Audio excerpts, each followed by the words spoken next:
شہید ضلع شاہ کی جو شہادت تھی وہ کسی حال میں بھی ضائع نہ جائے.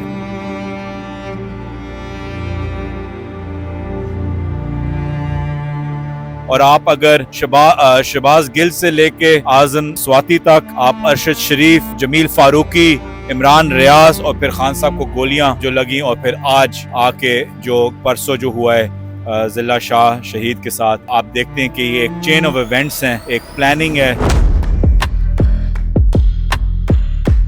پالیٹکس میں ایک ہی چیز ضروری ہوتی ہے، وہ ہے ٹائمنگ. صحیح چیز غلط ٹائمنگ پہ کریں تو وہ کوئی آپ کو وہ آپ کے فائدے میں ثابت نہیں ہوتی. آپ کبھی غلط چیز بھی صحیح ٹائمنگ پہ کرتے ہیں، وہ آپ کے لیے بینیفیشل ہو سکتی. تو پالیٹکس میں ہر چیز ٹائمنگ ہے. پی ڈی ایم کی تو کوئی حیثیت نہیں ہے. سب کو پتہ ہے کہ ملک ابھی کیسے چل رہا ہے. سب کو پتہ ہے کہ پولیس کے ہاتھ میں کچھ نہیں ہے. سب کو پتہ ہے اس بے بس ابن زیاد چیف منسٹر کے ہاتھ میں کچھ نہیں ہے. جس کے ہاتھ میں وہ بھی سب کو پتہ ہے. تو اس لیے ہم سب، میں کہتا ہوں، ہاتھ جوڑ کے اسی اسٹیبلشمنٹ سے کہہ رہے ہیں کہ پاکستان کا سوچیں کہ باقی چیزیں 2-3 سالوں میں ختم ہو جاتی ہیں.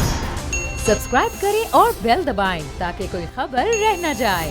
السلام علیکم، آپ دیکھ رہے ہیں بول نیوز اور میں ہوں سید علی رضا. اس وقت میں زمان پاک میں موجود ہوں اور جس طرح کے آپ دیکھ رہے ہیں کہ پاکستان تحریک انصاف کے چیئرمین عمران خان صاحب کی سیکیورٹی میں بڑے ویریئنٹ آ چکے ہیں اور یوں لگ رہا ہے کہ سیکیورٹی میں ایک نیا ٹرینڈ سیٹ ہو رہا ہے. نہ صرف پورے پاکستان سے پاکستان تحریک انصاف کے کارکنان ووٹرز زمان پارک کا رخ کر رہے ہیں، بلکہ جو لیڈرشپ ہے، سینئر قیادت ہے، وہ بھی کارکنان کے ساتھ ہے، ان کو وارم اپ کر رہی ہے. سارے لوگ بہت پرجوش ہیں. اس وقت رات کے تقریباً آلموسٹ ایک بج رہے ہیں. زلفی بخاری صاحب کے کیمپ میں موجود ہیں. بخاری صاحب بہت فریش تر و تازہ لگ رہے ہیں. یوں لگ رہا ہے کہ حلال صبح ہی ہے آپ کی. نہیں، صبح سے میٹنگز چل رہی تھیں. پھر آج ہم سب جو ورکرز ہیں، ہم نے ڈیسائیڈ کیا کہ جتنے زیادہ باقی workers, junior leadership, senior leadership آ سکے لاہور پہنچ جائے تو بہتر ہوگا. اس میں یہ ہے کہ ہم بس یہ سمجھے تھے کہ جو شہید ضلع شاہ کی جو شہادت تھی وہ کسی حال میں بھی ضائع نہ جائے. ہم نے دن میں ہی فیصلہ کر لیا تھا کہ کوئی فرق نہیں پڑتا کہ اس کے اب وہ کیا بولیں. اب فرق یہ پڑتا ہے کہ کیا ہوگا کہ ان کی شہادت ہوئی ہے، ان کو مارا گیا ہے، 30 ان کے اوپر نشان جگہوں پہ مارا گیا ان کو. اب وہ بچارے ان کی فیملی پہ جو بھی ظلم کریں، جو بھی ان پہ پریشر ڈالیں کہ وہ کہہ دیں کہ ایکسیڈنٹ ہوا ہے، یہ وہ ایکسیڈنٹ اگر ہو جائے تو آپ کو کہاں آپ کے جسم پہ لگتا ہے. تو یہ ہمیں پتا تھا. تو اس لیے ہم نے بولا کہ ہم سب یہاں آ کے ایک اس کا اعلان کریں گے کہ ہم کسٹوڈیل ٹارچر کے خلاف ہیں.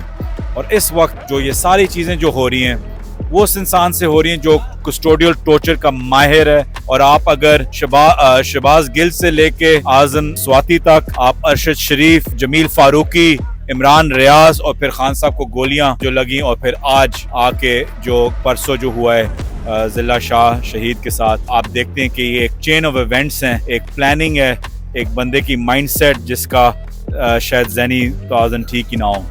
تو بخاری صاحب، خان صاحب سے میٹنگ ہوئی تو کیا نئے ایجنڈاز ہیں، کیا بریکنگ نیوز ہے جو آپ دینا چاہیں گے؟ دیکھیں، بریکنگ نیوز تو میں یہ نہیں کہتا کہ سچ ہے. بریکنگ نیوز یہی ہے کہ ہم الیکشنز کی تیاریاں کر رہے ہیں. جب ہم نے آغاز کیا اپنے الیکشن کا تو ریلی پہ پروہیبیٹیشن آ گئی، انہوں نے بند کر دی. اب ہم پھر سے ریلیز پہ بھی اٹھ گئی ہے کوئی پابندی، اور ہم پھر سے ابھی بہت جلد انشاءاللہ اپنی الیکشنز کا بھی آغاز کریں گے. اور اس میں ساتھ ساتھ جس لحاظ سے بھی خان صاحب کی سیکیورٹی ہر پاکستانی، ہر شہری کو کرنی ہو وہ کرے گا. مطلب حالات کچھ ایسے چل رہے ہیں کہ بندہ اپنے آپ کو بھی ٹائم نہیں دے پاتا. آپ کے 6 پیکس اور فٹنس ڈسٹرب تو نہیں ہو رہی؟ جم کر رہے ہیں پراپر؟ مجھے جیل میں بہت ٹائم ملا تھا. کتنا ٹائم ملا تھا؟ بس 18 گھنٹے. جیل کا ذرا حال سنائیں، وہاں پر کتنا آسان اور کتنا مشکل ہے. شیخ صاحب کا تو سسرال ہے، وہ آپ کے لیے کیا تھا یہ؟ دیکھیں، شیخ صاحب کا وہ ہوگا، وہ میرے سے کئی زیادہ سینئر ہر چیز. ہم دیکھیں، جیل ایسی چیز ہے چاہے بڑی ہو چھوٹی ہو، میں کسی پہ بھی وہ نہیں چاہوں گا کہ کوئی جیل جائے. نہ جیل جانا کوئی آسان کام ہے. ہمیں وہ موت کی چکی میں رکھا گیا، مشکل تھا، لیکن جب ہم گئے تھے ہمیں پتا تھا کہ 30 دن کے اندر رکھا گیا تو ہم نے اپنی گرفتاری اس وقت دی. تو ہم نے اس مشکلات کا سامنا کیا اور اللہ نے ہمیں سرخرو کیا. زلفی بخاری کو جیل میں سب سے زیادہ کیا یاد ہے؟ زلفی بخاری کو جیل میں سب سے زیادہ کیا یاد آیا؟